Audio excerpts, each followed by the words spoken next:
I awoke that Sunday morning abruptly, with a psychological uneasiness that quickly manifested in the pit of my stomach. I picked up my phone from the cluttered surface of my wooden nightstand. A rude blast of electronic light abruptly presented the time, 11:14.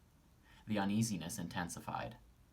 Over the past week, I had slogged through online classes and labs, worked on a torturous group project, and frantically created summary notes until my wrist was numb.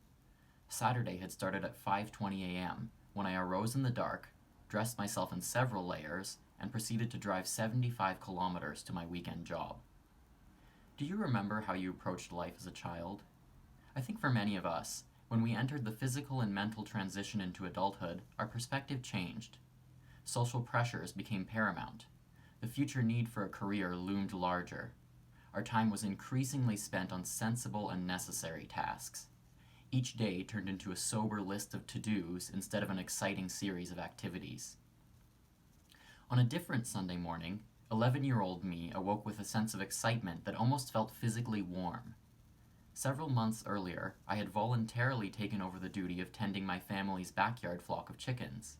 This wasn't a chore for me, but instead my favorite diversion. My two hens, having just finished raising a large brood of chicks, had recently started to lay eggs again.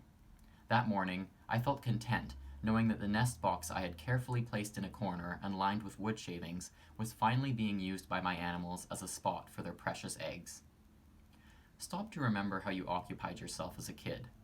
Remember what it felt like to be interested in an animal, a movie, a machine, or that science kit you got for Christmas. How did you approach your interests in a time when you weren't pressured to do anything with them? I'm fortunate enough to study animal biology, something that I like. Even so, the pressures of adulthood tend to extract the fun out of what was once just a childhood interest. Perhaps what you're doing now was an interest in your youth, or perhaps it's completely new. Whatever your direction, step back and remember your attitude as a child. The pressures of adulthood won't disappear, but I think many of us could benefit from a little more curiosity, naive positivity, and blind confidence.